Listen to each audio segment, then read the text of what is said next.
नमस्कार दोस्तों, स्वागत है एक नए वीडियो में। यह प्राचीन भारतीय इतिहास की दूसरी क्लास है। एक वीडियो हम पहले बना चुके हैं। यदि आपने वह वीडियो अब तक नहीं देखा है तो आई बटन पर लिंक आ रहा होगा और डिस्क्रिप्शन में भी आपको लिंक मिल जाएगा, वो देखिए।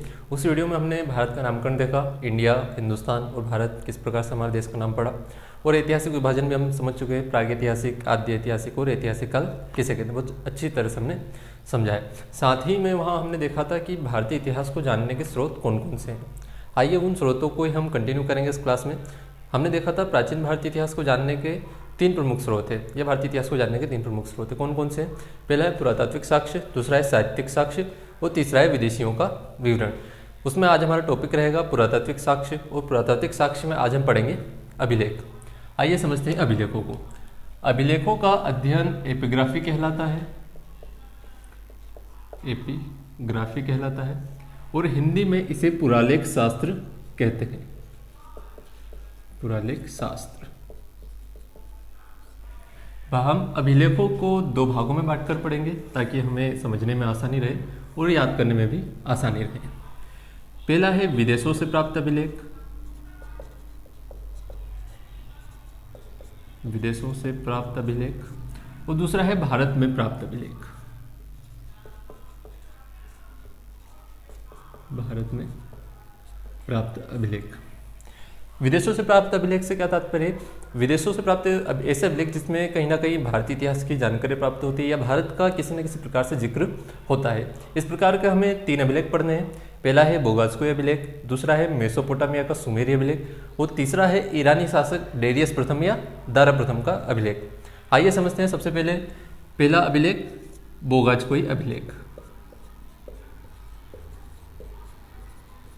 बोगासकोय अभिलेख। बोगासकोय अभिलेख मध्य एशिया, यह एशिया माइनर में एक स्थान है बोगासकोय, जहां से यह प्राप्त हुआ था। मध्य एशिया से यह प्राप्त हुआ था या वहां उसकी खोज हुई थी। यह भारतीय इतिहास का कहा जाता है सबसे प्राचीनतम अभिलेख है।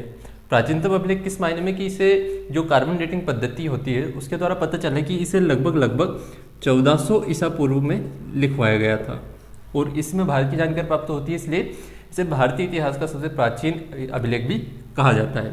इस अभिलेख का एक और नाम है, या कह सकते हैं उपनाम है, इसे मित्ताली अभिलेख भी कहा जाता है। याद रखिएगा, इंपॉर्टेंट है, मित्ताली अभिलेख भी कहा जाता है। इस अभिलेख में हमारे वैदिक कालीन 4 देवताओं का उल्लेख मिलता है। वो देवताएं कौन कौन से हैं आइए समझते हैं। पहले है इंद्र, वरुण, मित्र और नासत्य।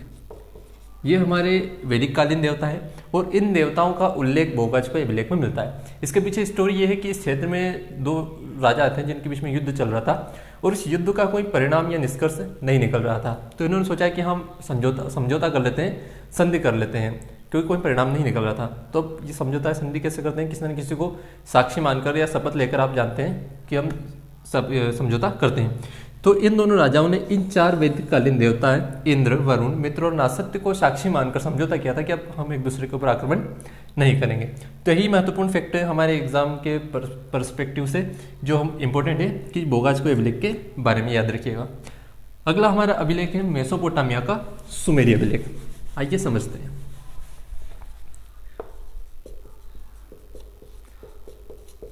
मेसोपोटामिया का सुमेरी अभिलेख।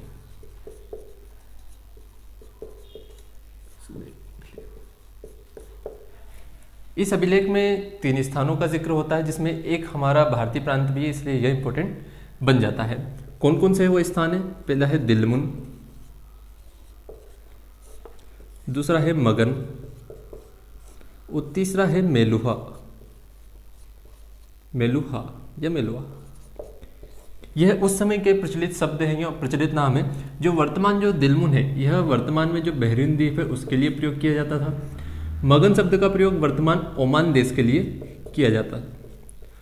ओमान प्राकृतिक रूप से कह सकते हैं, या फिर एक तट है मकरान तट, मकरान तट, उसके लिए प्रयोग भी किया जाता था मगन शब्द का। आप बेसिकली याद रखिएगा, ओमान देश के लिए प्रयोग किया जाता मगन शब्द। और जो मेलुहा शब्द है, मेलुहा शब्द भारतीय प्रांत सिंध प्रांत के लिए प्रयोग किया जाता था। तो यहाँ से क्वेश्चन किस प्रकार से बनेगा? तो भारतीय प्रांत सिंध के लिए मेसोपोटामिया के सुमेरी अभिलेख में किस शब्द का प्रयोग किया गया है? तो वह मेलुहा शब्द का प्रयोग किया गया, या फिर आपसे मैचिंग के लिए है, जोड़ी मिलाने के लिए भी क्वेश्चन बन सकता है। तो इंपॉर्टेंट फैक्ट है, याद रखिएगा। तीसरा हमारा अभिलेख है ईरानी शासक दारा प्रथम या डेरियस प्रथम का अभिलेख। ईरान का शासक था यह ईरानी शासक दारा प्रथम या डेरियस प्रथम। डेरियस प्रथम। इस व्यक्ति का एक और नाम याद रखिएगा, इसे दायर वहू भी कहा जाता है। दायर वहू एक आदमी था लेकिन 3 नाम देकर घूमता था। ईरानी शासक दारा प्रथम या डेरियस प्रथम या दायर वहू का अभिलेख। यह भी महान शासक था। इसके कहा जाता है कि उस समय 23 प्रांतों पर इसका अधिकार था और इसने बहुत सारे अभिलेख लिखवाए थे। हमें सारे अभिलेख याद नहीं रखना है, हमें केवल 3 अभिलेख याद रखना है जिसमें हमारे भारतीय प्रांतों का जिक्र होता है। कौन कौन से वो 3 अभिलेख है? पहला है पर्सिपोलस अभिलेख, पर्सिपोलस अभिलेख। दूसरा है बेहिस्तून अभिलेख और तीसरा है नक्श ए रुस्तम अभिलेख।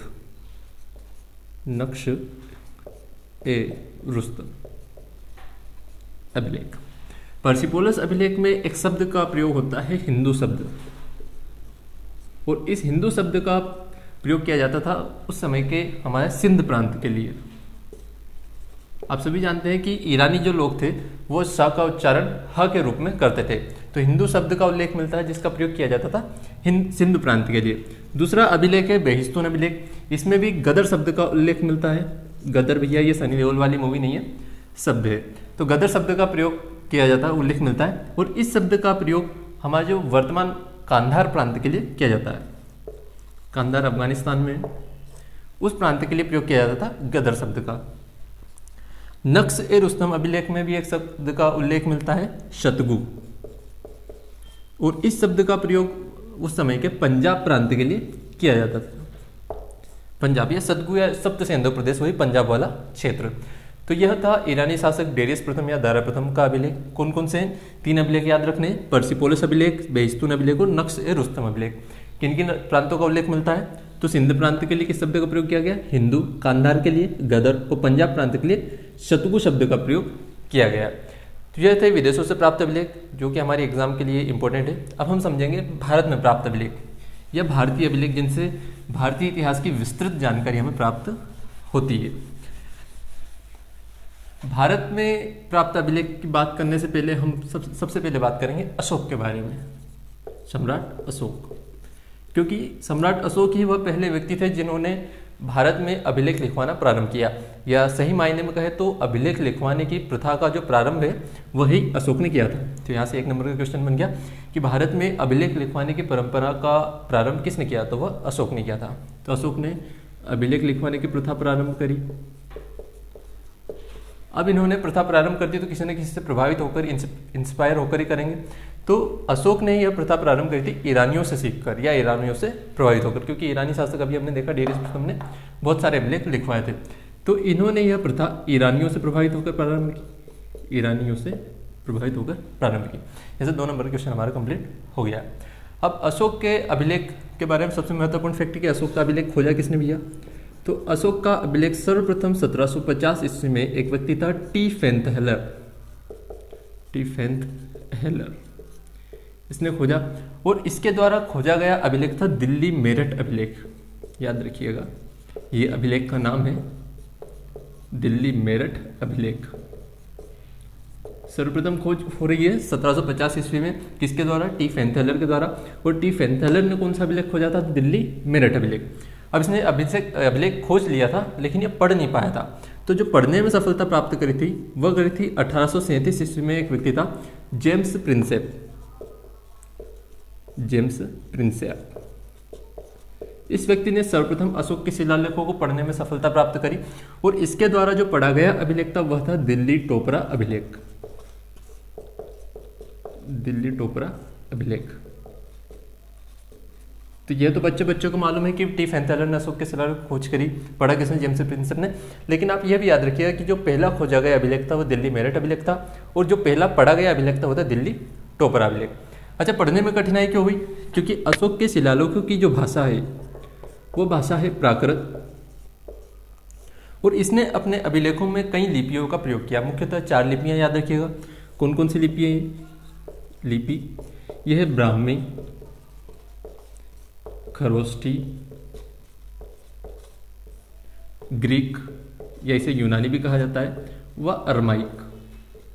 अशोक के शिलालेखों में इन 4 लिपियों का प्रयोग किया है। यहाँ से भी क्वेश्चन बन सकता है कि निम्न में से किन लिपियों का प्रयोग अशोक ने अपने शिलालेखों में नहीं किया है। तो 3 इसमें दे देंगे, एक अलग से दे देंगे, आपको छांटना आना चाहिए।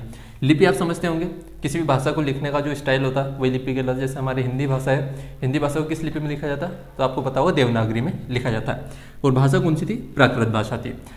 अशोक के जो भी सबसे ज़्यादा अभिलेख मिले वह ब्राह्मी लिपि के ही मिले हैं। सर्वाधिक जो भी सर्वाधिक अभिलेख मिले वो किस लिपि के मिले? ब्राह्मी लिपि के। साथ ही में एक और फैक्ट याद रखिए कि भारत, जो वर्तमान भारत हम देखते हैं, वर्तमान भारत में जितने भी अभिलेख मिले हैं अशोक के, वह भी किस लिपि के मिले हैं? ब्राह्मी लिपि के मिले हैं। ठीक है, यहाँ से हम थोड़ा बाहर जाते हैं, पाकिस्तान तरफ आते हैं। तो पाकिस्तान में एक स्थान है शहबाजगढ़ी,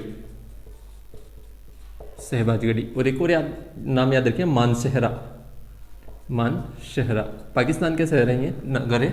वहाँ पर प्राप्त अशोक के अभिलेखों की जो भाषा है, लिपि है, वह खरोष्ठी लिपि है। अब आप बोलेंगे भैया पाकिस्तान का क्यों याद रखें? तो एग्जाम आ गया, खुदा ना खास्ता पर, लेकिन खुदा खास दिया गलती से, और एग्जाम में आ गया तो क्या लिखोगे? तो याद रखना, जो पाकिस्तान के शहर है शहबाजगढ़ी, मानसेरा में अशोक के अभिलेख किस लिपि के मिलते हैं? तो खरोष्ठी लिपि के। यहीं पर याद रखिएगा आप अरमाइक, अरमाइक में आप तक्षशिला, ये भी पाकिस्तान में स्थित है, और काबुल। तक्षशिला और काबुल में पाए गए अशोक के अभिलेखों की जो लिपि है वह अरमाइक लिपि है। अब आपको एक अभिलेख याद रखना, अशोक का इंपोर्टेंट अभिलेख है मास्की अभिलेख। मास्की अभिलेख, मास्की अभिलेख को हम समझ लेते हैं। मास्की अभिलेख की खोज हुई थी 1915 में, 1915 में कर्नाटक में।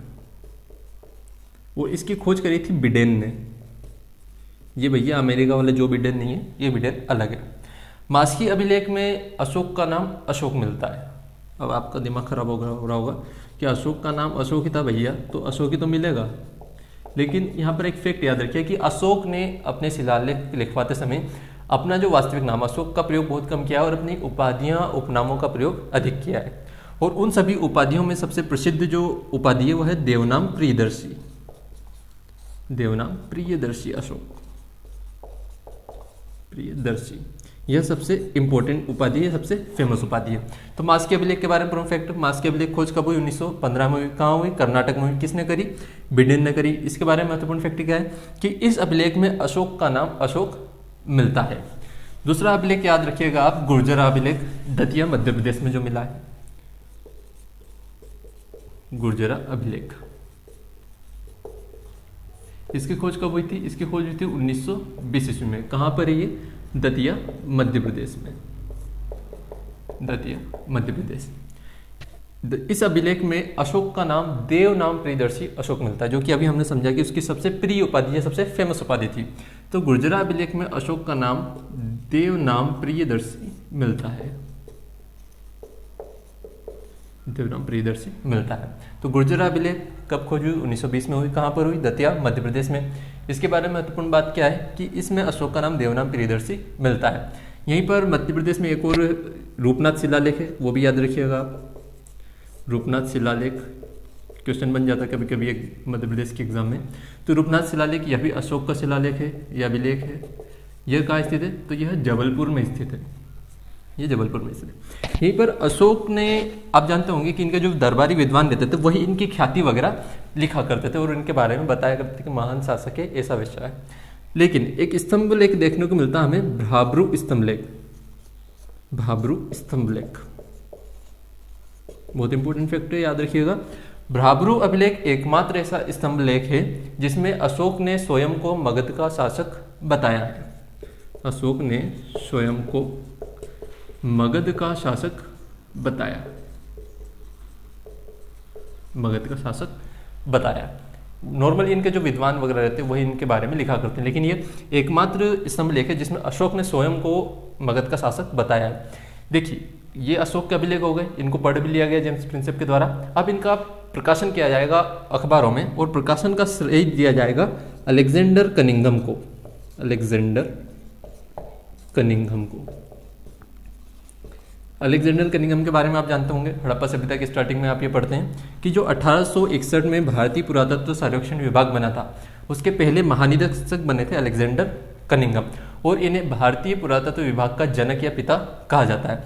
तो अलेक्जेंडर कनिंघम को अशोक के शिलालेख प्रकाशित करने का श्रेय दिया जाता है। ये भी एक नंबर का इंपॉर्टेंट क्वेश्चन है, याद रखिए। सर्वप्रथम अशोक के शिलालेख को किसने प्रकाशित किया था? तो भैया अलेक्जेंडर कनिंघम ने। तो ये था आज के शिलालेख। बाकी के शिलालेख हम अगले वीडियो में कंटिन्यू करेंगे। आई होप कि आपको समझ में आया होगा। यदि वीडियो अच्छा लगता है तो प्लीज़ चैनल को सब्सक्राइब करें और वीडियो को लाइक करें। Thank you.